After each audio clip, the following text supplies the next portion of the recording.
और सबसे पावरफुल भी कोई रुद्राक्ष होता है इनमें से? आपको पता नहीं है कि रुद्राक्ष के अंदर कितनी एनर्जी होती है। और ये जितने साधु बाबा हैं ये इसको क्यों पहनते हैं। देवी पुराण ये बोलती है कि त्रिपुर नाम का एक राक्षस था और उसने ब्रह्मा और विष्णु उनको भी पराजय कर दिया था। भगवान शिव ने उनको परास्त करने के लिए जो अघोरा नाम का एक शस्त्र था उसको एक्वायर करने के लिए उन्होंने मेडिटेशन करी 1000 साल से। तो रुद्राक्ष का जैसे पेड़ होता है तो उस पे हर टाइप के रुद्राक्ष लगते हैं, तो उसमें ऐसा होता है कि मैक्सिमम सिर्फ पंचमुखी होंगे या फिर कोई पर्टिकुलर है? कहा गया है कि 38 तरीके के रुद्राक्ष वहाँ पे कहा गया है कि लेफ्ट आई और उनकी राइट आई और थर्ड आई से उनके कुछ रुद्राक्ष जो हैं उत्पन्न हुए। जो असली रुद्राक्ष है वो हमारे जीवन में क्या क्या कर सकता है? तो शिव पुराण में ऐसा कहा गया है कि रुद्राक्ष जितना बड़ा होगा उतना ही अच्छी क्वालिटी का होगा। कहते हैं कि लगभग 75% जो रुद्राक्ष होता है 75 से 80% वो 4, 5 और 6 मुखी के अंदर होता है। गौरी शंकर रुद्राक्ष होता है कि 2 रुद्राक्ष आपस में ही ज्वाइंट होते हैं पेड़ से 1000 साल तक खुली आंखों से, उनकी आंखों से पानी बहा और तब जो है वो जो ईयर ड्रॉप्स हैं वो धरती के ऊपर गिरे और तब जो है रुद्राक्ष के पेड़ की उत्पत्ति हो गई। नमस्कार दोस्तों, मैं समस्त प्रभु भक्ति में आपका स्वागत करता हूं। दोस्तों, आज हमारे साथ स्टूडियो में गेस्ट हैं एक रुद्राक्ष एक्सपर्ट, न्यूमरोलॉजिस्ट, रुद्रसम्राट.com के फाउंडर आरुषन आर कतियाल जी। नमस्कार। नमस्कार जी। ऐसे हैं आप? सब बढ़िया जी, थैंक यू फॉर इनवाइटिंग। अच्छा, जब हम रुद्राक्ष की बात करते हैं तो अचानक से जब भी हम रुद्राक्ष को देखते हैं तो भगवान शिव की एक चेहरा हमारे सामने आ जाता है। तो मैं चाहता हूं कि स्टार्ट हम वहीं से करें कि एक ओरिजिन कैसे हुआ। जी, तो देखिए रुद्राक्ष को समझने से पहले भगवान शिव को समझना जरूरी है। ऐसा हमारे वेदों में कहा गया है कि 160 मंत्रों के द्वारा भगवान शिव का उल्लेख किया गया वहां पे। ऐसा कहा गया है कि जब सृष्टि बनी तो आ उ और म से बनी। अब नासा ये बोलता है कि बिग बैंग थ्योरी हुई और वही सारी चीजें हमारे वेदों में लिखी हैं और वहां ये लिखा हुआ है कि जब सृष्टि बनी तो भगवान शिव पहले से ही उपस्थित थे। हमने कभी ये नहीं सुना है कि भगवान शिव के माँ बाप कौन थे। तो he is considered to be as the forefather, the most ancient forefather. तो उनको परम ब्रह्मा कहा गया वहां पे, परम ब्रह्मा, और उन्हीं से ही सृष्टि का निर्माण हुआ है, उन्हीं से ही ब्रह्मा और विष्णु की उत्पत्ति हुई है। फिर उस कंसेप्ट में हम चले जाते हैं कि वहां से जो है बहुत सारे ब्रह्मा और बहुत सारी सृष्टियों का निर्माण हुआ। तो वहां पे एक स्टोरी कही गई है और मल्टीपल शास्त्रों के हिसाब से कहा गया है कि एक त्रिपुर नाम का एक राक्षस था। देवी पुराण ये बोलती है कि त्रिपुर नाम का एक राक्षस था और उसने ब्रह्मा और विष्णु जो है उसकी उनकी उनको भी पराजय कर दिया था और देवताओं की हार होगी भी। तब जाके जो है भगवान शिव ने उनको परास्त करने के लिए जो अघोरा नाम का एक शस्त्र था उसको एक्वायर करने के लिए उन्होंने मेडिटेशन करी 1000 साल से 1000 साल तक खुली आंखों से, उनकी आंखों से पानी बहा और तब जो है वो जो ईयर ड्रॉप्स हैं वो धरती के ऊपर गिरे और तब जो है रुद्राक्ष के पेड़ की उत्पत्ति हो गई। और ऐसा शिव पुराण में बहुत क्लियरली स्टेट है कि जब भी मनुष्य जो है किसी भी प्रॉब्लम में होगा तो भगवान शिव के रूप में रुद्राक्ष के रूप में भगवान शिव रुद्राक्ष के रूप में धरती के ऊपर उपस्थित रहे। तो वहां से जो है रुद्राक्ष की उत्पत्ति का ये बखान आता है और वहां कहा गया है कि 38 तरीके के रुद्राक्ष वहां पे कहा गया है कि लेफ्ट आई और उनकी राइट आई और थर्ड आई से उनके कुछ रुद्राक्ष जो है उत्पन्न हुए। तो ऐसा ऐसा उल्लेख करते हुए सिमिलर स्टोरी ही अलग अलग वर्जन्स में आपको मिल जाएगी, अलग अलग शास्त्रों के अंदर, अलग अलग पुराणों के अंदर। तो ऐसा 18 शास्त्रों में रुद्राक्ष का बखान, तो वहां से हमें इसकी उत्पत्ति मिलती है। तो हम कह सकते हैं कि rudraksha is considered to be as the manifestation of Shiva, जहां से हम अपनी जितनी भी समस्याएं हैं we can incline towards the spirituality, we can harness the cosmic energy after wearing rudraksha. कितने टाइप के रुद्राक्ष होते हैं? जैसे कि मैंने कहा देवी पुराण में 38 तरीके के रुद्राक्ष कहे गए हैं और शिव पुराण ये कहती है कि 1 से 14 मुखी रुद्राक्ष है। अब इसके अंदर जो है आपको ये सारी बातें एकदम सच होते हुए दिखेंगी, क्योंकि अगर आप नेपाल में जाएं तो 14 मुखी तक रुद्राक्ष आपको मिल जाएंगे। फिर कुछ शास्त्र ये कहते हैं कि 1 से 21 मुखी रुद्राक्ष होते हैं। तो जैसे ही आप 14 मुखी से ऊपर जाएंगे अवेलेबिलिटी कम हो जाती है उनकी, बट जो है वो अवेलेबल मिलेंगे आप, मतलब होते हैं वो बहुत रेयर होते हैं। 15 से 21 मुखी कम होंगे बट मिल जाएंगे आपको। 21 मुखी से आगे आप कह सकते हैं रेयरेस्ट ऑफ द रेयर रुद्राक्षस होते हैं कि आपको हमेशा नहीं अवेलेबल होते वो। 22-23 मुखी फिर भी मिल जाता है। 26-27 मुखी आपको बहुत रेयर 12-13-15 साल में एक बार आपको देखने को मिलेगा। और इंडोनेशिया में जाएंगे तो आपको वहां पे 35-36 मुखी तक भी देखे गए। तो आप कह सकते हैं कि जो देवी पुराण और बाकी शास्त्रों में जो बात लिखी गई है वहां पे एकदम सत्य है। बट 1 से 14 मुखी रुद्राक्ष आपको बहुत इजीली मिल जाते हैं। और अगर इसको भी मैं कट शॉर्ट कर दूं कि ऑडियंस ये समझेगी कि इतने सारे मुखी हैं, कौन सा पहनना है, बहुत सारी कंफ्यूजन है, तो मैं इसमें कट शॉर्ट कर देता हूँ कि 3 से 12 मुखी एक ऐसी रेंज है जो 90% हिंदुस्तान की जनता पहनती है और उसी से उनको रिजल्ट मिल जाए। अच्छा, पहले पहले थोड़ा सा और पीछे चलते हैं कि कैटेगराइज किया गया है, राइट? किस किस टाइप के रुद्राक्ष है? नेपालियाँ? हाँ, देखिए, अब ये जो फ्रूट है, जो मैंने बताया पेड़ की उत्पत्ति हुई, अब ये फ्रूट है जिसको ऑलिव की फैमिली से आता है। इसका साइंटिफिक नेम है एलियोकार्पस। जैसे हम ह्यूमंस का साइंटिफिक नेम है होमो सेपियंस, तो इसका जो प्रजाति है वो है एलियोकार्पस। इसकी 350 से ज़्यादा प्रजातियां आपको मिल जाती हैं, बट लगभग आप मान के चलें कि ये मैक्सिमम जो प्रजातियां इसकी 90% प्लस वो आपको साउथ ईस्ट एशिया में मिलेगी।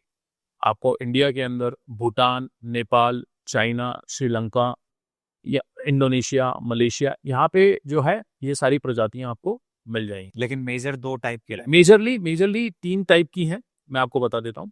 सबसे ज्यादा जो होने वाला रुद्राक्ष है जो पहनने के लायक है वो है इंडोनेशिया के अंदर। 65% जो रुद्राक्ष एग्जिस्ट करता है वो इंडोनेशियन रुद्राक्ष होता है। उसके बाद 25% जो रुद्राक्ष है वो नेपाल के अंदर होता है, और 7 से 10% आप कह सकते हैं India and rest of the world आपको मिल जाएगा। तो अगर इसको मैं क्लासिफाई करूं इन टर्म्स ऑफ एफिकेसी की इनकी गुणवत्ता कितनी है, जब इसके ऊपर स्टडी हुई, ह्यूमंस जब इसको पहनेगा, मनुष्य जब इसको पहनेगा, तो किसकी गुणवत्ता सबसे ज्यादा है? तो नेपाली रुद्राक्षा को ए और ए प्लस कैटेगरी में रखा गया है, इंडोनेशियन को बी में, और India and rest of the world आप कह सकते हैं सी कैटेगरी। ऐसा क्यों हुआ? नेपालियन को इस कैटेगरी में क्यों रखा गया? देखिए, इसके बहुत सारे रीजंस है। सबसे पहला रीजन जो मेरा मानना ये है, क्योंकि कैलाश मानसरोवर की जो प्रॉक्सिमिटी है नेपाल से सबसे नियरेस्ट है, जो भोलेनाथ का स्थान है। दूसरा, जो अच्छी क्वालिटी का रुद्राक्ष होता है वो ठंडे इलाके में होता है, वो 1500 से 2000 अल्टीट्यूड के ऊपर होता है, आपको मिलेगा, और हिमालय के ऊपर वो मिलेगा आपको। तो नेपाल का जो क्लाइमेट है और वहाँ की जो मिट्टी की गुणवत्ता है, वहाँ का जो रुद्राक्ष सबसे बड़ा होता है साइज में। तो शिव पुराण में ऐसा कहा गया है कि रुद्राक्ष जितना बड़ा होगा उतना ही अच्छी क्वालिटी का होगा। और नेक्स्ट रीजन ये है सबसे अच्छी क्वालिटी का होने का कि उसके अंदर छेद होता है, सेंट्रल होल होता है, नेचुरली फॉर्म्ड। तो इंडोनेशियन और नेपाली ऐसे वेराइटीज हैं रुद्राक्ष की जिसमें नेचुरली फॉर्म्ड होल होता है, और किसी वेराइटी में ऐसा होल हमें मिलता नहीं है। जो फिर से अगर मैं शिव पुराण की सेइंग्स पे जाऊं तो वहां पे ये कहा गया है कि जिसमें प्राकृतिक छेद होता है जिस रुद्राक्ष में, वही रुद्राक्ष को धारण करना चाहिए। जैसे जो इंडिया, क्योंकि मैक्सिमम तो ये कवर हो गया कि 65% हमारा इंडोनेशियन है, बाकी नेपालियन है। हाँ, इंडियन के अंदर जो है आपको होल नहीं मिलेगा, वो किसी भी शेप का मिल सकता है। एक तो शिव पुराण में ये भी कहा गया है कि उसका गोल होना अनिवार्य है, रुद्राक्ष गोल होना चाहिए, बट इंडियन रुद्राक्ष आपको किसी भी शेप का मिल सकता है, टेपर्ड फॉर्म का मिल सकता है, हाफ मून शेप का मिल सकता है, बट वो गोल नहीं होता। अगर किसी के हाथ में रुद्राक्ष दे दिया जाए तो उसको कैसे पता लगे कि इंडोनेशियन या नेपालियन? देखिए, इसमें तो सबसे बड़ा जो पैरामीटर है इसका अपीयरेंस का होता है कि इंडोनेशियन रुद्राक्ष जो होते हैं तो चिकने होते हैं, काफी स्मूथ होते हैं, उसके ऊपर जो प्रोट्रूजन्स होती हैं, जो उसका खुरदरापन होता है, रफेज बोलते हैं जिसको हम, वो बहुत कम होती है, मिनिमल होती है, बहुत ही इजीली आप उसको डिटेक्ट कर सकते हैं। दूसरा, उसका साइज का, इंडोनेशियन रुद्राक्ष साइज में छोटे होते हैं, मतलब आप कह सकते हैं कि इंडोनेशियन रुद्राक्ष की रेंज जहां जाके खत्म हो जाती है वहां से नेपाली रुद्राक्ष स्टार्ट होता है। तो मतलब कह सकते हैं कि 12-13 mm पे रुद्राक्ष खत्म हो जाते हैं साइज में। मैं इसका ये डायमीटर आपको बता रहा हूँ रुद्राक्ष का, वो वहां पे खत्म हो जाते हैं इंडोनेशियन, और वहीं से जो है नेपाली रुद्राक्षा स्टार्ट होता है। तो नेपाली रुद्राक्षा बड़ा होता है सबसे, ये एक पॉइंट ऑफ डिफरेंशिएशन है कि अगर आपने सपोज आपने किसी से 16 mm का रुद्राक्ष मांगा तो 99% आपको वो नेपाली रुद्राक्ष ही आपको देगा, 5 मुखी सपोज। तो ये कुछ वे डिफरेंट पैरामीटर्स होते हैं इसको देखने के। तो रुद्राक्ष का जैसे पेड़ होता है तो उस पे हर टाइप के रुद्राक्ष लगते हैं, तो उसमें ऐसा होता है कि मैक्सिमम सिर्फ पंचमुखी होंगे या फिर कोई पर्टिकुलर रहेगा? जी, बहुत अच्छा सवाल किया आपने। आइडियली आइडियल कंडीशंस में एक पेड़ के ऊपर 1 से 21 मुखी लग सकते हैं, बट ऐसा होता नहीं। समय के साथ साथ इतने दशकों से जब अभी इसकी खेती हो रही है, तो अब क्या हुआ है कि सपोज 25 साल पहले किसी भी पेड़ के ऊपर 5, 6, 7 मुखी ज्यादा लगा करते थे, तो वैसे ही पेड़ों की ब्रांचेस काट के वहां पे लगाई गई हैं ताकि 5 से 7 की पैदावार को ज्यादा किया जा सके। तो ऐसे ये सब चीजें की गई हैं, बट यस, आप कह सकते हैं कि एक पेड़ के ऊपर 65 से 70% रुद्राक्ष 5 मुखी होता है। तो 5 मुखी सबसे कॉमनली अवेलेबल रुद्राक्ष आपको मिलेगा। किसी भी बाबा ने गले में धारण किया हुआ है, प्रसाद में मिलता है, ईशा फाउंडेशन से आया हुआ रुद्राक्ष जो दीक्षा में दिया जाता है, किसी को ब्रेसलेट पहने देखा, किसी को जपमाला जपते देखा, तो ये सारे रुद्राक्ष जो हैं आपको 5 मुखी के मिले। 5 मुखी ही क्यों? क्योंकि ये ज्यादा अवेलेबल है। हाँ, ज्यादा ये पेड़ के ऊपर होता है। उसके बाद 4 और 6 मुखी भी होते हैं, तो आप कह सकते हैं कि लगभग 75% जो रुद्राक्ष होता है, 75 से 80% वो 4, 5 और 6 मुखी के अंदर होता है। जो असली रुद्राक्ष है वो हमारे जीवन में क्या क्या कर सकते हैं? जी, एक तो ये जो भ्रम है कि असली है, तो असली तो बाय डिफॉल्ट जो 90% जो जनता पहनती है वो असली ही आता है। जैसे कि जो मैं आपको पहले भी रेंज बता रहा था कि जो 3 से 12 मुखी रुद्राक्ष की रेंज है वो हमेशा असली ही आती, मैक्सिमम। अगर इसको और थोड़ा सा मैं ट्रिम डाउन कर दूं तो 3 से 7 मुखी ये रुद्राक्ष है कि अगर मैंने सेलर से ये पूछ लिया कि ये असली है क्या, तो ये एक हिंट देना होगा सामने वालों कि मुझे रुद्राक्ष के बारे में कुछ नहीं पता। तो 3 से 7 मुखी तो कभी किसी ने नकली देखा ही नहीं, एक्सेप्ट कि चलो प्लास्टिक का ना बना दिया, बट प्लास्टिक वाले की भी प्रोडक्शन की कॉस्ट उससे ज्यादा हो जाएगी जितना 4, 5 और 6 मुखी की कॉस्ट होती है। तो असली रुद्राक्ष जो है आपको कॉस्मिक एनर्जी को हार्नेस करता है। जैसे कि अभी कुंभ मेला हमने देखा इस साल लगा हुआ था, तो हमने कितने सारे साधु संत देखे जो महाकुंभ में आए थे, सबने जो है रुद्राक्ष की माला धारण करी हुई थी। आपको ये जान के ये सोचना चाहिए कि उन्होंने जेम्स इतना चलता है हमारे घर में भी, रिलेटिव्स ने हर किसी ने जेम पहना हुआ है। रुद्राक्ष बहुत कम लोग हैं समाज में हम देखते हैं जिन्होंने रुद्राक्ष धारण किया हुआ, तो उन लोगों ने जेमस्टोन नहीं पहना हुआ, जेम्स की माला नहीं पहनी हो, उन्होंने रुद्राक्ष की माला पहनी हुई है। क्योंकि रुद्राक्ष का जो काम है वो कॉस्मिक एनर्जी को हार्नेस करना है, क्योंकि ये लैब में प्रूवन हो चुका है कि जब आप रुद्राक्ष को पहनते हैं तो एक तो आपका राइट ब्रेन ज्यादा एक्टिव हो जाता है। 1980s में बनारस हिंदू यूनिवर्सिटी में एक रिसर्च हुई, डॉक्टर एसपी गुप्ता ने इसके ऊपर रिसर्च करी, इज अ पीएचडी स्कॉलर। तो वहां पे ये पाया गया है कि जब आप रुद्राक्ष को पहनते हैं और नहीं पहनते हैं, उन्होंने ईईजी इलेक्ट्रोएन्सेफेलोग्राम की रीडिंग्स को नोट किया, दिमाग में जो तरंगे हमारी होती हैं। तो एक तो राइट ब्रेन ज्यादा एक्टिव होता है और राइट ब्रेन ही रिस्पॉन्सिबल होता है एक तो डिसीजन मेकिंग के लिए। दूसरा उन्होंने ब्लड टेस्ट किया इसके ऊपर, ब्लड टेस्ट में ये आया कि सेरोटोनिन नाम का एक न्यूरोट्रांसमीटर होता है ब्लड में जो आपके कॉन्फिडेंस को बूस्ट करता है। You can consider it as a happy hormone और आपको हैप्पीनेस, पीस, क्वालिटी और स्लीप के लिए रिस्पॉन्सिबल होता है। तो सेरोटोनिन की मात्रा प्री एंड पोस्ट पोस्ट में ज्यादा पाई गई। रुद्राक्ष पहनने के बाद सेरोटोनिन बॉडी में बढ़ गया, क्योंकि रुद्राक्ष के अंदर एक रबिंग इफेक्ट होता है। रुद्राक्ष जो है एक्यूप्रेशर से काम करता है बॉडी के अंदर, तो इसलिए कहा जाता है कि रुद्राक्ष को हमेशा गले में ही धारण किया जाता है। तो एक असली रुद्राक्ष जो है आप डिफरेंट डिफरेंट पर्पस के लिए उसको पहन सकते हैं। बहुत सारे पर्पसेस हैं, 1 से लेके 21 मुखी सबके पर्पस डिफाइन किए गए हैं हमारे शास्त्रों में, तो उसके हिसाब से आप अपनी जरूरत के हिसाब से उस रुद्राक्ष को धारण किया जा सकता है। और सबसे पावरफुल भी कोई रुद्राक्ष होता है इनमें से? जी, पावरफुल अगर मैं कहूँ तो हम इस हायरार्की में जा सकते हैं कि जितना हम मुखी बढ़ते चले जाएंगे, मतलब आप 10 मुखी से अगर ऊपर चले जाएंगे तो 10 मुखी से ज्यादा 11 मुखी पावरफुल है, 11 से ज्यादा 12 मुखी पावरफुल है। इसकी एक साइंस है जो अगर मैं आपको बताऊं, इसके अंदर कंपार्टमेंट्स होते हैं, जो जितने ज्यादा कंपार्टमेंट्स बढ़ते रहते हैं उतनी ज्यादा इसकी पावर जो है अंदर जनरेट होती है। तो अगर आप कह सकते हैं कि जितने हायर मुखी से हम जाएंगे वो रुद्राक्ष सबसे पावरफुल होगा, बट इसका ये मतलब नहीं है कि हम सबसे पावरफुल रुद्राक्ष को ही धारण करें। मेरे लिए सपोज मेरा प्रोफेशन और मेरा किस एंड गोल को अचीव करना चाहता हूँ वही रुद्राक्ष मेरे लिए बहुत पावरफुल है। Suppose I am a rudraksha expert, I am a orator और I teach people about rudraksha and numerology, तो मेरे लिए 4 मुखी बहुत अच्छा है, मेरे लिए 13 मुखी बहुत अच्छा है, मेरे लिए 15 मुखी वो जो है पावर को जनरेट करेगा जो मैं अचीव करना चाहता हूँ मेरे प्रोफेशन के अंदर।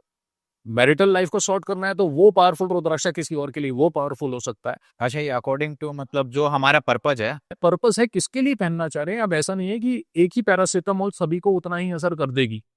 अब हो सकता है कि 21 मुखी सबसे पावरफुल मैं कहता हूँ आज की डेट में जो अवेलेबल है, वो भी बहुत ही रेयर रुद्राक्ष होता है, बट 21 मुखी की एनर्जी हर कोई नहीं ले पाता।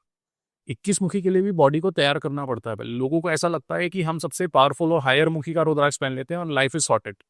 ऐसा नहीं है, ये गलती ना करें, क्योंकि सुनी सुनाई बहुत सारी ऐसी वीडियोस आपको यूट्यूब पे मिल जाएंगी। बहुत सारे आजकल सो कॉल्ड शॉपकीपर्स हैं जो एक्सपर्ट बन गए हैं रुद्राक्ष के बारे में, तो वो बोलते हैं कि स्पेसिफिकली आप 20 मुखी पहन लीजिए, 21 मुखी पहन लीजिए। ये आपके लिए नहीं है, क्योंकि वो एंड गोल आपने क्या अचीव करना है उसके हिसाब से है। दूसरा, आपकी बॉडी उसकी एनर्जी को लेने के लिए तैयार नहीं है। आपको पता नहीं है कि रुद्राक्ष के अंदर कितनी एनर्जी होती है। और ये जितने साधु बाबा हैं ये इसको क्यों पहनते हैं, वो एनर्जी को हार्नेस करते हैं, उससे उसको मेडिटेट करते हैं और उनके बाद इनके चक्रास जो है वो अलाइन होते हैं। उसके बाद ये जो है एनर्जी को हार्नेस कर पाते हैं, उसकी एनर्जी को ले पाते हैं। बट हम तो है फैमिली लाइफ में जीते हैं, एक नॉर्मल पर्सन फैमिली लाइफ में जीता है, उसने तो कभी मेडिटेशन भी नहीं करी, वो तो नॉर्मल पूजा भी शायद नहीं करता है, या करता भी है तो जिससे जो उसकी बॉडी के चक्रास हैं अलाइन नहीं है। वो मांस का सेवन करता है, लिक कर लेता है, तो इससे वो सारे तामसिक भोजन है। तो अगर कोई नॉर्मल इंडिविजुअल पहली बारी में 21 मुखी पहन लेगा तो हो सकता है कि कोई अनहोनी घटना उसके साथ हो जाए, कोई हेल्थ इशू सामने आ जाए, हो सकता है वो पहले से डायबिटीज और डायबिटीज उसकी शूटअप हो जाए। तो हम ये रिकमेंड करते हैं as per the profile, as per few questions the asked before recommending the rudraksha to an individual, then we recommend कि आपको ये पहन लेना चाहिए। क्या इससे पहले कुंडली वगैरह भी देखी जाती है या फिर क्या पैरामीटर्स देखे जाते हैं? इसके ऊपर बात करते हैं। देखिए, एक और ये मैं सबका भ्रम तोड़ दूं कि ये कुंडली के हिसाब से पहना जाता है। 18 शास्त्रों में कहीं पे भी ऐसा नहीं लिखा है कि कौन सा प्लेनेट कौन सी रुद्राक्ष को दिया गया है। कोई मेरे को पढ़ा दे आज तो मैं उसका शुक्रगुजार हूँ, क्योंकि 18 शास्त्रों में कहीं भी ऐसा नहीं लिखा है कि कौन सा प्लेनेट किसको दिया गया है। ये क्या है कि वहां पे देवी देवता लिखा गया है कि एक मुखी को कहा गया है कि ये परम ब्रह्मा शिवा को डिनोट किया गया है। It is considered to be the most powerful rudraksha. तो हमने ये कंसिडर किया कि नवग्रह के अंदर सबसे पावरफुल प्लेनेट कौन सा, वो है सूर्य, तो हमने सूर्य उसको डिनोट कर दिया। तो ऐसे ही दो मुखी जो है शक्ति को डिनोट किया गया, that is the feminine energy, तो हमने उसको मून दे दिया क्योंकि हम उसको फेमिनाइन प्लेनेट कहते हैं अपने एस्ट्रोलॉजी में। तो हमने ऐसे ऐसे करके डिफरेंट प्लैनेट्स के साथ कनेक्ट कर दिए। बट समय के साथ क्या हुआ कि उस पर्टिकुलर प्लैनेट को ठीक करने के लिए कुंडली में जब हमने वो रुद्राक्ष पहनाए इंडिविजुअल को, तो वो अच्छे रिजल्ट उसने दिए। एक पॉजिटिव फीडबैक एस्ट्रोलॉजर्स को वहां से मिला, न्यूमरोलॉजिस्ट को मिला, तो इसलिए हमने उसको ये दे दिया कि ये वाला प्लैनेट का पहनना है तो आप ये वाला मुखी पहन लीजिए। बल्कि अगर आप इसको सही में पहनना चाहते हैं तो एज पर द प्रॉब्लम आप इसको पहनना स्टार्ट कर सकते हैं। देखिए, कुछ प्रॉब्लम्स हम यहाँ से डिस्कस कर सकते हैं। सबसे बड़ी प्रॉब्लम है हेल्थ इशू। हेल्थ इश्यूज बहुत ज़्यादा हैं आजकल लोगों को, लाइफस्टाइल डिजीजेज हैं, डायबिटीज़ है, हाइपरटेंशन है। तो मैं आपको बता दूं, इसके ऊपर पेटेंट तक फाइल किए गए हैं यूएस साइंटिस्ट की तरफ से। 5 मुखी एक ऐसा रुद्राक्ष है जिससे हाइपरटेंशन में बहुत ज़्यादा रिलीफ मिलता है आपको। इसके आप 3 दाने आप पहन सकते हैं अच्छी क्वालिटी के गले के अंदर, या लोग इसके 32 दाने 54 दाने की माला इसके कंठा जो है गले में धारण करते हैं। इससे वाटर थेरेपीज ले सकते हैं कि मतलब इसको डिप करके तांबे के बर्तन के अंदर पूरी रात आप रखें, उस पानी को जो है सुबह पी सकते हैं खाली पेट, तो उससे हाइपरटेंशन में बहुत अच्छा रिजल्ट देखा गया है इसके अंदर। 6 मुखी जो है डायबिटीज के लिए बहुत अच्छा है, डायबिटिक पेशेंट्स के लिए। तो अलग अलग हेल्थ इशू के लिए भी अलग अलग रुद्राक्ष जो है कहा गया। तो किस पर्पस को वो सॉल्व करना चाहता है वहां से ये देखा जा सकता है। जैसे कई लोगों के मैरिज में प्रॉब्लम होती है। हाँ, मैरिज के लिए बहुत अच्छा रुद्राक्ष है 2 मुखी। 2 मुखी क्योंकि अर्धनारीश्वर रूप जो है भगवान शिव का, शिव और शक्ति को डिनोट किया जाता है, तो 2 मुखी के बहुत अच्छे रिजल्ट है। बट 2 मुखी मैं ऑडियंस को बता दूं, 2 मुखी में एक सबसे बड़ी ये चीज चलती है कि नेपाली के नाम पे इंडियन रुद्राक्ष हमको दे दिया जाता है। तो ये एक बहुत बड़ा स्कैम चलता है। इवन कि आप जान के हैरान होंगे, बहुत बड़े बड़े सेलर्स हैं, वेबसाइट्स हैं, मैं नाम नहीं दूंगा, वो अपनी वेबसाइट पे पिक्चर लगाते हैं इंडियन की और उसको नेपाली लिखते हैं, और दाम देख के तो मुझे तो पता लग जाता है कि ये इंडियन है या नेपाली है। दाम भी उनका इंडियन वाला होता है, बट उसको नेपाली जो है बोल के सेल कर रहे हैं। इसमें 2 केस हो सकते हैं, या तो वो जान के कर रहे हैं, ठग रहे हैं, स्कैम कर रहे हैं, दूसरा उनको खुद को ही नहीं पता कि वो सेल क्या कर रहे हैं। तो ये चीजें बहुत चलती हैं। क्योंकि 2 मुखी नेपाली बहुत रेयर रुद्राक्षा होता है। It is the second most expensive rudraksha in 1 to 40। तो आपको एक बहुत अच्छा सब्सिट्यूट मैं बता देता हूँ उसका, वो है गौरी शंकर का रुद्राक्ष। गौरी शंकर रुद्राक्ष होता है कि 2 रुद्राक्ष आपस में ही ज्वाइंट होते हैं पेड़ से। ये एक भोलेनाथ का अजूबा है जिसको साइंटिस्ट भी अभी तक नहीं बता पाए कि इसको ट्विन बीड कहते हैं। ये 2 रुद्राक्ष आपस में जुड़े हैं, जैसे शिव और शक्ति आपस में मिलन उनको दिखाता है। तो गौरी शंकर रुद्राक्ष को आप धारण कर सकते हैं रिलेशनशिप्स के लिए, अच्छे रिलेशनशिप के। तो वो इंडियन हो, नेपाली हो, उसमें वो सिर्फ नेपाली आता है और इंडोनेशियन आता है। आपको बाय डिफॉल्ट आप नेपाली रुद्राक्ष पहन सकते हैं। देखिए, इंडिया में आपको बता देता हूँ कौन कौन से रुद्राक्ष होते हैं। उसके अलावा इंडिया में आपको वो मुखी मिलेंगे ही नहीं। एक तो 1 मुखी, 2 मुखी और 3 मुखी रुद्राक्ष जो है इंडिया के अंदर होते हैं। और उसके बाद एक होता है 4 और 5 मुखी। 4 और 5 मुखी भी यहाँ पे लगा दिया गया, मतलब वहां से ब्रांचेस काट के नेपाल से अब हमने उत्तराखंड में जो ऊंचे इलाके हैं वहां पे हमने उसको पेड़ लगा दिए हैं। बट वो उतने साइज का नहीं हो पाया, बट उसके आसपास का साइज का हो जाता है। बट हम उसका ओरिजिन जो है हम नेपाल ही बने, उसको इंडियन हम कंसिडर नहीं करेंगे। अच्छा, एक भद्राक्ष क्या होता है? जी, भद्राक्ष जो है शिव पुराण में कहा गया है कि भद्र मतलब निम्न कोटि का। You can say it is one of the variety of Elaeocarpus. Elaeocarpus में मैंने बोला कि 350 से ज्यादा प्रजातियां हैं, तो it is one of the variety of Elaeocarpus, like Elaeocarpus मेनी सेंसस। उसके बाद एक एलियोकार्पस ट्यूबरकुलेटस आता है। तो ये डिफरेंट डिफरेंट वेराइटीज आती हैं इसके अंदर। भद्र मतलब निम्न कोटि का। इसको पहनना जो है जहरीला और जो है कहा गया है कि इसको नहीं धारण करना चाहिए शिव पुराण के। ये दिखने में रुद्राक्ष जैसा ही होता नहीं, रुद्राक्ष जैसा नहीं होगा, ये तो और ज्यादा कटीला होगा। ये किसी भी शेप का हो सकता है, ये चंद्राकार शेप का हो सकता है, टेपर्ड फॉर्म का हो सकता है। इसमें होल नहीं होता, सबसे बड़ी बात है इसमें होल नहीं होता, इसमें होल ड्रिल करना पड़ता है। और ये सबसे खराब बात है कि आप रुद्राक्ष के अंदर होल को ड्रिल करते हैं, ये नहीं करना चाहिए। उसे उसका जो कोर जो तत्व अंदर का ओरिएंटेशन है वो खराब हो जाता है। ऊपर से शास्त्रों में कहा गया है कि rudraksha is the body of lord Shiva, and when you are drilling into the body of the Shiva, it is not considered to be as a sacred activity. मतलब उसका जो तत्व होता है वो चला जाता है। हाँ, वो खराब हो जाता है। अच्छा, जिन लोगों के बिजनेस में प्रॉब्लम है वो किस तरीके का रुद्राक्ष धारण कर सकते जी, इसके लिए बहुत सारे जो है रुद्राक्ष डिफाइन किए गए हैं, बट बहुत ही एक अच्छा हमारा एक कॉम्बिनेशन है। हमने इसके ऊपर कुछ ऐसे हमने कॉम्बिनेशंस बनाए हैं जिसमें आप जो है रेडीमेड आप उनको पहन सकते हैं without looking at your date of birth और ज़ोडिएक साइन को बिना देखे हुए, एस्ट्रोलॉजी कंसल्टेशन के बिना ही हमारी वेबसाइट रुद्रसम्राट.com पे वो मिल जाते हैं। तो बिजनेसमैन के लिए सबसे एक अच्छा कॉम्बिनेशन है जिसको मैं कहता हूँ लक्ष्मी गणेश बंध। लक्ष्मी गणेश बंध कॉम्बिनेशन होता है 6, 7 और 8 मुखी का। तो 6 मुखी है लक्ष्मी जी का, 7 मुखी भी लक्ष्मी जी और बहुत सारे अन्य देवी देवताओं का कहा गया है। 8 मुखी राहु का है, अगेन जो है अबंडेंस और जितनी भी आपकी रुकावटें हैं उनको दूर करने का काम करता है। तो 6, 7, 8 मुखी पहन सकते हैं। बजट थोड़ा सा ज्यादा है तो एक हमारा एक हीरो कॉम्बिनेशन है जिसको मैं कहता हूँ वृद्धिबंध। वृद्धिबंध कॉम्बिनेशन है 5, 6, 7, 8 और 12 मुखी। तो ये 5 रुद्राक्ष उसके अंदर होते हैं और बहुत ही अच्छा जबरदस्त काम करता है पैसे, अबंडेंस, बिजनेसेस के लिए। अच्छा, करियर में जिसको ग्रोथ चाहिए वो करियर में ग्रोथ के लिए 7 और 8 मुखी, और डिपेंड करता है कि आप कौन से प्रोफेशन में हैं। अगर आप एक आईटी प्रोफेशनल है तो आप 8 मुखी को धारण कर सकते हैं, 8 मुखी आपके लिए बहुत अच्छा है। कोई लॉयर है तो वो 7 मुखी और 12 मुखी दोनों को धारण कर सकता है। तो डिपेंड करता है आपका प्रोफेशन कौन सा है, उसके हिसाब से आप रुद्राक्ष को धारण कर सकते हैं। आप न्यूमरोलॉजी के हिसाब से न्यूमरोलॉजी रुद्राक्ष के लिए कैसे अलाइन करती है? जी, हम बता सकते हैं कि क्योंकि हर एक नंबर जो है न्यूमरोलॉजी में एक प्लैनेट को डिनोट करता है और प्लैनेट के वाइज हम रुद्राक्ष जो है उसको पहना सकते हैं। तो जैसे अगर हम लें 1 अगर है, अगर हम एक किसी की बात करें किसका बर्थ नंबर या डेस्टिनी नंबर 1 है तो वो 1 या 12 मुखी में से सेलेक्ट कर सकता है एज पर देयर बजट, वो उसको पहन सकते हैं।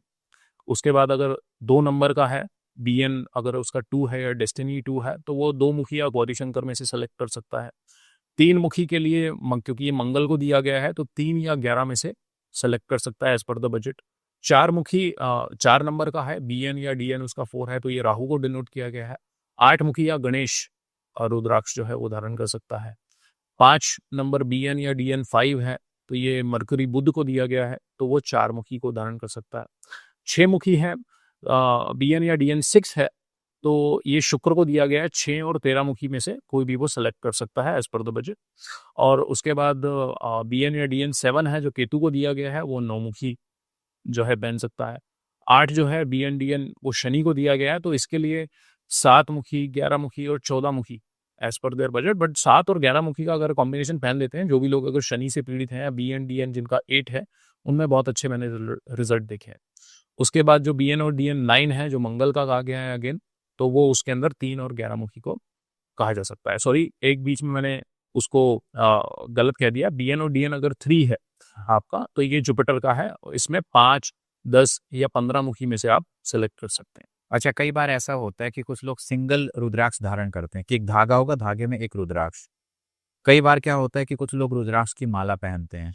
कई बार ऐसा होता है कि रुद्राक्ष की माला और उसमें कुछ बिट्स ऐसे होते हैं जो बाकी जो बिट्स होते हैं उनसे थोड़े बड़े होते हैं। तीनों में क्या डिफरेंस है? जी, बहुत अच्छा सवाल किया आपने। तो जैसे कि काफ़ी सारे लोग आते हैं और पूछते हैं कि रुद्राक्ष कैसे कॉम्बिनेशन में पहने, इसके कॉम्बिनेशंस कैसे बनते हैं।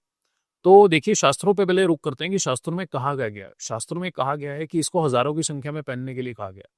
इसको गले में आपको 108 रुद्राक्ष कहे गए हैं हमारी श्रीमद देवी भागवतम के अंदर।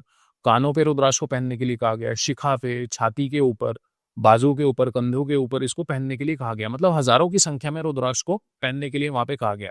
बट आज के युग में ऐसा पॉसिबल नहीं है हमारे लिए। तो हम क्या इसमें करते हैं, जो कुछ ऐसे काउंट जो सेक्रेड कहे गए हैं, जो पवित्र कहे गए हैं, उनके ऊपर हम जा सकते हैं। जैसे कि कहा गया है कि 32 के फेर में आप उनको पहन सकते हैं, 32 दाने इसके पहन सकते हैं। आप इसको 9 के मल्टीपल में पहन सकते हैं या 9 दाने पहने। अगर पॉसिबल हो तो 90 या 108 दाने आप पहन सकते हैं इसके। 108 का जो फिगर है वो बहुत ही सेक्रेड कहा गया है। हमारी भागवतम के अंदर भी उसका बहुत अच्छे से उल्लेख आता है। हमारी अक्षमालिका उपनिषद के अंदर 108 दाने पहनने के लिए कहा गया। तो आप इसको 9 के मल्टीपल में पहन सकते हैं। और जो छोटे रुद्राक्ष आपने जिसकी बात करी वो इंडोनेशियंस होते हैं, वो बहुत ही सस्ते होते हैं। 5 मुखी इंडोनेशियन को आप साथ में कंपनी कर सकते हैं एक बड़े नेपाली रुद्राक्ष के साथ। तो ऐसे आप 9 के मल्टीपल में उसको पहन सकते हैं। नहीं तो कोई भी अगर इंडिविजुअल रुद्राक्ष भी पहनता है, अगर आप इंडिविजुअल पहनना चाह रहे हैं, तो जितने भी डबल डिजिट के रुद्राक्ष हैं जैसे 10, 11, 12 एंड सो ऑन, तो आप उनमें से कोई भी रुद्राक्ष इंडिविजुअल एक रुद्राक्ष आप पहन सकते हैं। मतलब जैसे हम पॉडकास्ट में भी स्टार्टिंग में था और बहुत सारे लोगों का सवाल सिर्फ यही होता है कि असली और नकली, तो नकली रुद्राक्ष कैसे होते हैं?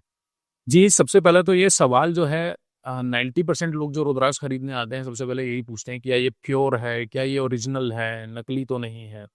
तो मैं सबको ये बता दूं कि ये क्वेश्चन ही गलत है। क्वेश्चन जो असली क्वेश्चन होना चाहिए उनका कि इसकी क्वालिटी है।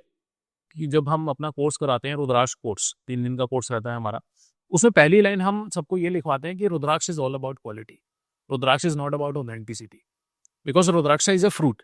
90% जो हिंदुस्तान की जनता है जो रुद्राक्ष पहनती है, जो मैंने रेंज बताई 3 से 12 मुखी, उसमें नकली आता ही नहीं है। उसमें बहुत कम नकली आते हैं। अगर आप रुद्राक्ष खरीदने अगर नेपाल अगर चले गए तो हो सकता है वहां से आप नकली लेके आ सकते हैं, वहां पे फैक्ट्रियां हैं नकली बनाने की। बट इंडिया में वो अच्छी क्वालिटी का ही रुद्राक्ष ज्यादातर आते हैं। 3 से 12 मुखी के अंदर जो रेंज है वो हमेशा असली आती है। उसमें क्वालिटीज अलग अलग हो सकती हैं। क्वालिटी के डिफरेंट डिफरेंट पैरामीटर्स है, साइज है, वेट है, साइज टू वेट रेशो है, स्पेसिफिक ग्रेविटी है उसकी, वो भारी कितना है दाना, और क्या ओरिजिन है नेपाल के, कौन से रीजन से वो आया है। तो ऐसे करके आप रुद्राक्ष के बारे में जान सकते हैं। जो उनसे सबसे ज्यादा नकली आते हैं वो मैं आपको बता देता हूँ, वो हायर मुखीज के अंदर होते हैं। सबसे ज्यादा नकली आता है वो एक मुखी होता है। एक मुखी के अंदर बहुत नकल चलती है। और उसके बाद जो नकली आता है वो 14 मुखी है। 14 मुखी के अंदर बहुत जो है नकल चलती है कि 12 मुखी के ऊपर ही 2 लाइनें लगा दी जाती हैं, एक शार्प वायर होती है, वहां से उसको 14 मुखी बना दिया जाता है। अच्छा, जो नकली फैक्ट्रियां होते हैं नकली रुद्राक्ष बनाने वाली, किस तरीके से बनाते हैं? जी देखिए, अगर आपको लोगों को ऐसा लगता है कि हम नेपाल चले जाएं वहां से सस्ते रुद्राक्ष मिल जाएंगे, तो ये उनका बहुत बड़ा भ्रम है जो मैं आपको बता दूं। देखिए, जितनी भी अच्छी क्वालिटी की जो चीजें होती हैं, अगर आप इंडिया की ही बात करें, अच्छे मसाले जो हैं वो सारे एक्सपोर्ट हो जाते हैं बाहर वेस्टर्न कंट्रीज को। अच्छे फ्रूट जो हैं क्वालिटी के, वो सारे एक्सपोर्ट हो जाते हैं। हमारे को जो है लोअर ग्रेड के फ्रूट्स और मसाले यहाँ पे बेचे जाते हैं, because we are a price conscious market. तो ऐसा ही नेपाल के अंदर होता है। जितनी भी अच्छी क्वालिटी का A1 रुद्राक्ष है वो सब एक्सपोर्ट हो जाता है चाइना को, इंडिया को एंड वेस्टर्न कंट्रीज को। तो अगर आप सोच रहे हैं कि नेपाल जाके लेंगे, तो नेपाल में एक तो क्वालिटी आपको, अगर आपको समझ नहीं है तो आप लिख के ले जाइए कि आप वहां से ठग के आए। वहां से तो आपको 8 मुखी भी, 7 मुखी का 8 मुखी बनाया होता है शार्प वायर से, आपको पता नहीं लगेगा। जिसने रुद्राक्ष को इतनी बार नहीं देखा है, नहीं पहना है, तो उसको समझ ही नहीं है कि इसकी मुखी को हम कैसे डिटेक्ट करेंगे कि आर्टिफिशियली कार्व्ड आउट है या नेचुरली फॉर्म्ड है। तो एक ये चीज बहुत ज्यादा आपको जो है मिलती है। जैसे कि हमारे सप्लायर्स बताते हैं कि 10,000 14 मुखी बनाने की फैक्ट्री वहाँ पे एक लगाई गई है, कि वहाँ पे 14 मुखी, 12 मुखी का 14 मुखी बना दिया जाता है। ये क्या प्लास्टिक के होते हैं? नहीं, प्लास्टिक के नहीं होते, होते नेचुरली हैं। जैसे 12 मुखी है, 12 मुखी के ऊपर एक शार्प, एक तार लेंगे, वायर लेंगे, हाँ, उसके ऊपर लाइन लगा देंगे, 2 लाइनें, और उसके ऊपर लगा देंगे। होता रुद्राक्ष है वो? होता रुद्राक्ष ही है, नेचुरली होता है। बट वो आपके ऊपर आ गया, सबसे पहले तो वो खंडित हो गया अगर शार्प वायर लगा दी इसके ऊपर। तो ये सारी चीजें आपको नेपाल में मिलेंगी। बट आप ट्रस्ट करिए, अगर आप पहली बार रुद्राक्ष को पहनना चाह रहे हैं, तो आप 3 से 7 मुखी के बीच में आंखें बंद करके उसमें सेलेक्ट कर सकते हैं। जस्ट आपको क्वालिटी देखने की जरूरत है कि इंडोनेशियन है या नेपाल, आप उसको धारण कर सकते अच्छा, जैसे जेमस्टोन के लिए कोई सर्टिफिकेशन एजेंसीज है, तो इसके लिए भी कोई सर्टिफिकेशन एजेंसी है इंडिया में? जी, इसके ऊपर तो बहुत बड़ा स्कैम चल रहा है। मैं हमेशा अपने कोर्स में, रुद्राक्ष कोर्स में, इसका बहुत डिटेल में बताता हूँ कि इसके अंदर सर्टिफिकेशन का ऐसा स्कैम चल रहा है कि एक तो सबसे पहले रेगुलेटरी बॉडी नहीं है रुद्राक्ष के ऊपर। जैसे आप देखेंगे जेम्स के अंदर GIA है कि वहां से एक्रेडिट होती है लैब और फिर वो उसको टेस्ट करती है। ऐसा कुछ रुद्राक्ष के साथ नहीं है, ना इस पे कोई गवर्नमेंट बॉडी है जो इसको रेगुलेट कर रही है। अब आपको जान के हैरानी होगी और हंसी भी आएगी इस बात में कि जितने भी जेमोलॉजिस्ट हैं, सारे जेमोलॉजिस्ट एक से नहीं हो सकते हैं, बट जो मेजोरिटी ऑफ जेमोलॉजिस्ट हैं वही रुद्राक्ष को टेस्ट कर। अब जेमोलॉजी के कोर्स में रुद्राक्ष तो उन्होंने पढ़ा ही नहीं है जिंदगी में, रुद्राक्ष का आर भी नहीं पढ़ा, और वही लोग जो है उसको सर्टिफाई करके सिग्नेचर करके दे रहे हैं। सबसे पहली ये बात है। तो ये, और कुछ लोग जो हैं, कुछ जेमोलॉजिस्ट जो हैं, वक्त के साथ सीख गए हैं कि इसकी क्वालिटी को कैसा देखा जा सकता है। तो हर कोई अपने हिसाब से इसको टेस्ट कर रहा है। बल्कि जो आइडियली इसके पैरामीटर्स होने चाहिए, क्या लिखे जाने चाहिए सर्टिफिकेट पे, वो लिखते नहीं है। आप जान के हैरान होंगे, मैंने कुछ ऐसे सर्टिफिकेट्स भी देखे हैं जहाँ पे रुद्राक्ष का वेट कैरेट में लिखा हुआ है। Carat is a SI unit use for the gem stones, precious stones के लिए वो यूज किया जाता है, उसको वो कैरेट में यूज कर रहे हैं। मतलब आप मार्केट में गए, आम पूछे रेडी वाले से कि कितने रुपए कैरेट दिए, तो सोचिए कि मतलब अब नकल के लिए भी अकल की जरूरत होती है। तो काफी सारी मैंने रिपोर्ट्स इसमें देखी हैं। वेट उसका ग्राम्स में होना चाहिए, साइज होना चाहिए, उसका ओरिजिन मेंशन होना चाहिए सर्टिफिकेट के ऊपर। तो और भी बहुत सारी कुछ ऐसी चीजें हैं जो सर्टिफिकेट्स के ऊपर मेंशन होनी चाहिए, बट अनफॉर्चुनेटली बहुत कम ऐसी लैब्स हैं इंडिया के अंदर जो सर्टिफिकेशंस के अंदर बहुत अच्छे तरीके से उसको मेंशन करती हैं। बट लोगों को ऐसा लगता है कि अरे वाह, सर्टिफिकेट के साथ आ गया तो ये असली रुद्राक्ष है। वो आपके जो है, आपको क्वालिटी देखनी नहीं आती है, और वो क्वालिटी उसके ऊपर लिखी भी नहीं है जो क्वालिटी मुझे पढ़नी है। आज की डेट में 70% सर्टिफिकेट ऐसे हैं कि जो जानकारी मैं उसके ऊपर पढ़ना चाहता हूँ वो अवेलेबल ही नहीं है। बस सर्टिफिकेट के नाम पे कार्ड दिया जा रहा है और उसी से मार्केट चल रही है। कुछ लोग तो ऐसे हैं कि अपने ही घर में लैब लगाई हुई है, उन्होंने खुद ही सेल कर रहे हैं, वहीं पे टेस्ट कर रहे हैं और दे रहे हैं। प्रिंटर से वही सर्टिफिकेट सब। हाँ, वहीं से सर्टिफिकेट कर रहे हैं, मतलब जज भी वो होंगे, पुलिस भी वो होंगे। तो इसमें क्या मतलब कुछ एक्सरे वगैरह कर से पता लगा ऐसा क्या? अब हाँ, अब ये एक्सरे नाम की एक चीज है जो लोगों को फैंटासाइज करने के लिए कही जा रही है मार्केटिंग गिमिक के तौर पे। फिर से मैं बता दूं कि 3 से 12 मुखी के अंदर तो एक्सरे की जरूरत ही नहीं है, सबसे पहली बात। अब एक्सरे की अगर बात करें तो जैसे कि ये एक एक्सरे मेरे हाथ में है, ये एक एक्सरे बहुत क्लियर एक्सरे, इवन की इश्यू स्टार्ट होने से पहले आपके मैंने एक स्टाफ को दिया तो उसने भी बता दिया कि ये कितने मुखी का है। ठीक है, अब इतनी क्लियर एक्सरे की मशीन ज्यादातर लैब वालों के पास है ही नहीं। अब जिस लैब से हम कराते हैं उसका एक्सरे बहुत ही क्लियर है। अब जो चीज हमें इसके अंदर देखनी है वो बहुत ही क्लियर तरीके से दिख रही है। अब लोग हमसे पूछते हैं जब हमारी वेबसाइट पे आते हैं rudrasamrat.com पे कि सर आप एक्सरे देते हैं, हम बोलते हैं एक्सरे के अंदर क्या देखेंगे, यानी हम सीड देखेंगे। मैंने कहा सर मैं आपके हाथ में एक एक्सरे दूंगा, अगर आप मुझे बता पाए कि कितने सीड हैं, कितने कंपार्टमेंट हैं, कितने मुखी का, मैं आपको 2 लाख रुपए का इनाम दूंगा। क्योंकि सर मुझे ही 2 साल लग गए थे उस एक्सरे को अच्छे से देखने के लिए कि इसमें कंपार्टमेंट कैसे गिनेंगे। फिर आखिरी में पता लगा क्योंकि इनकी एक्सरे की जो क्लैरिटी है वो उतनी अच्छी नहीं है कि वो फिल्म के ऊपर पूरे कंपार्टमेंट को गिन पाए। तो ये कुछ ही ऐसी एक्सरेज की मशीन्स होती हैं, जो ये डेंटल एक्सरे की ही मशीन्स होती हैं, जिसमें जो है आपको बहुत अच्छे तरीके से क्लैरिटी देखने को मिलती है। बट ये रेलेवेंट नहीं है जब आप 3 से 12 मुखी को खरीद रहे हैं, उतना रेलेवेंस नहीं रखते हैं। ये रेलेवेंट तब रखते हैं जब आप 13, 14, 15 मुखी को खरीदने जा रहे हैं, क्योंकि उनकी कॉस्ट ज्यादा होती है, उसमें और अच्छे तरीके से आप क्वालिटी को देखना चाहते हैं। अच्छा, अगर मान लो जैसे अभी डिस्कस कर रहे थे ना कि बहुत सारी नेपाल में फैक्ट्री हैं जो 12 को 14 बना देती हैं, अलग से कट लगा देती हैं। एक्सरे क्या उन कट को पहचान लेता है? हाँ बिल्कुल, एक्सरे जो अच्छी लैब होगी, डिपेंड करता है कि कौन सी लैब उसको टेस्ट कर रही है, कौन सी लैब उसको टेस्ट कर रही है, वो टेस्ट करने वाला कितना एक्सपीरियंस्ड है, कि उसने ऐसे नकली दाने देखे भी हैं या नहीं देखे हैं। तो लैब वाले बिल्कुल, जहाँ जिन लैब्स के साथ हमारा टाई अप है, वो बिल्कुल, इवन कि मैं भी बिना टेस्ट किए उसको आंखों से, बेयर आइज से हम उसको देख के पहचान सकते हैं ये तार से लगा हुआ धारी है या नेचुरल फॉर्म। अच्छा, रुद्राक्ष गले में पहनना ज्यादा सही रहता है या हाथ में ब्रेसलेट? अब देखिए, इसके अंदर भी एक एज अ बिजनेस अपॉर्चुनिटी के तौर पे लोगों ने इसको लिया है, और मैंने ये देखा है कि कुछ ऐसे सेलर्स हैं जो रुद्राक्ष के ब्रेसलेट बना बना के सेल कर रहे हैं। बल्कि शास्त्रों में बहुत क्लियरली स्टेटेड है कि रुद्राक्ष को एक तो गले में पहनना चाहिए इसको, और कुछ मुखी कहे गए हैं कि उसको हाथ में पहने जा सकते हैं। जैसे 5 मुखी, 6, 7, 9, 19 मुखी, इनको हाथ में पहनने के लिए भी कहा गया कि आप उनको हाथ में पहन सकते हैं।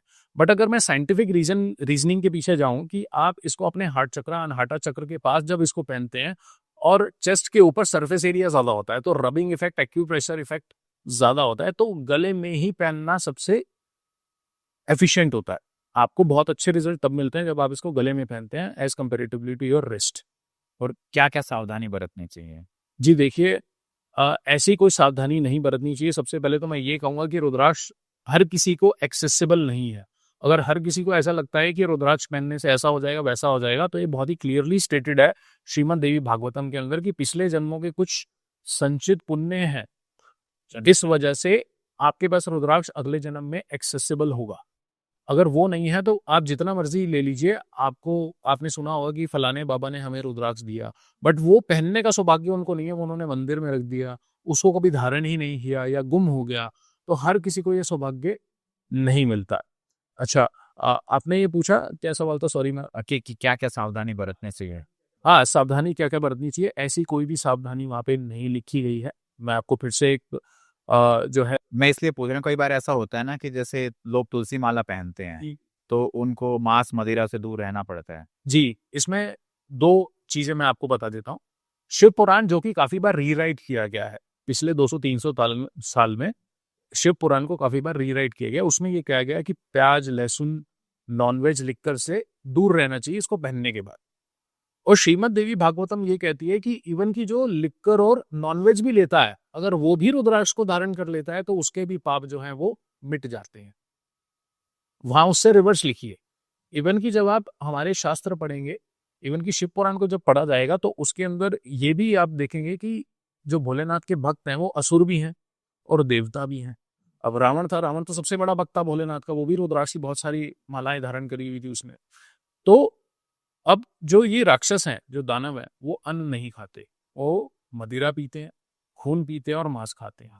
बट वो भी रुद्राक्ष को धारण करते हैं। और जब वो भगवान शिव की तपस्या करते हैं तो भगवान शिव आते हैं, प्रसन्न होते हैं, रुद्राक्ष पहने होते हैं, उन्होंने उनको वरदान दिए हैं। ऐसा क्लियरली स्टेटेड है हमारे शास्त्रों के अंदर। इवन की वहां पे एक स्टोरी मिलती है कि वहां पे राक्षसी ने भी रुद्राक्ष को पहना हुआ है। एक फीमेल राक्षसी है, उसने भी रुद्राक्ष को पहना हुआ है। इवन की उसके कुत्ते ने भी रुद्राक्ष को पहना हुआ है और वो भोलेनाथ की साधना कर रही है। तो ऐसा कुछ भी नहीं है कि इसको पहनने के बाद, बट मैं ये कहता हूँ क्योंकि ये तामसिक भोजन के अंदर आते हैं, नॉनवेज और लिक्कर, तो जब आप इसको पहनते हैं तो आपके बॉडी के चक्रास अलाइन ठीक से नहीं होते हैं। मतलब आपको रुद्राक्ष का इफेक्ट उतनी अच्छे तरीके से नहीं मिलेगा जितना कि एक वेजिटेरियन और नॉन अल्कोहलिक पर्सन को मिलेगा। बट इसका इंक्लिनेशन मैंने कम होते देखा है। जो भी इसको रुद्राक्ष को पहनता है, नॉनवेज और लिक्कर के प्रति उसका इंक्लिनेशन कम होता रहता है। तो ये क्या हमेशा पहने रहना चाहिए? मतलब कई बार ऐसा होता है ना कि कुछ लोग सोते टाइम उतार देते हैं। हाँ जी, इसके अंदर बहुत ही एक अच्छा श्लोक आ गया भागवतम में, सुप्त पीते सदा कालम रुद्राक्षं धारी अन्नरा। मतलब सोते समय, पीते समय, अर्थात सभी कालों में मनुष्य को रुद्राक्ष को धारण कर लेना चाहिए। देखिए हमारे ऋषि और मुनि इसको बहुत ही सॉर्टेड तरीके से लिख के गए हैं। अब उसके बाद हमारी वैदिक परंपराएं बीच में आ जाती हैं, हमारे बड़े बुजुर्ग और कह के गए कि इसको नियम बीच में उन्होंने अपने आप से बना दिए, जो कहीं पे ऐसा कुछ लिखा नहीं हुआ है। तो वहां पे ये कहा गया है कि 24/7 इसको पहन लेना चाहिए। वहां पे ये नहीं कहा गया है कि इसको कब उतार देना चाहिए, कब पहन लेना चाहिए। वहां पे कहा गया है कि हर काल में इसको पहन लेना चाहिए। महिलाएं क्या पहन सकती हैं? बिल्कुल डेफिनेटली इसको पहन सकती हैं। एग्जाम्पल तो मैंने स्टोरी के माध्यम से आपको बताया, राक्षसी वाला। दूसरा, जब भी आप माता सरस्वती, माता लक्ष्मी की फोटो देखेंगे, उनको भी रुद्राक्ष धारण किए हुए देखेंगे आप। इसके ऊपर एक और हमें एक रेफरेंस मिलता है शिव पुराण की विद्वेश्वर संहिता के अंदर कि महिलाओं को और जितनी भी कास्ट, क्रीड, जेंडर के लोग हैं, सभी को रुद्राक्ष को धारण कर लेना चाहिए। वहां पे स्त्री वर्ड लिखा गया, सर्व शरणा नाम वर्णा नाम स्त्री शुद्रा नाम शिवाज्ञा धारा सदैव रुद्राक्षा यति नाम प्रवेणी। मतलब स्त्री पुरुष सभी वर्गों को, कास्ट, क्रीड, जेंडर सभी को रुद्राक्ष को धारण कर लेना चाहिए। तो चलिए दोस्तों, इस पॉडकास्ट को हम यही एंड करते हैं। उम्मीद है आपको रुद्राक्ष से रिलेटेड सारी जानकारी मिली होगी। अगर इसके बाद भी आपके कोई सवाल या सुझाव हैं तो हमें कमेंट्स में जरूर बताइएगा। तब तक बने रहिए हमारे साथ। धन्यवाद।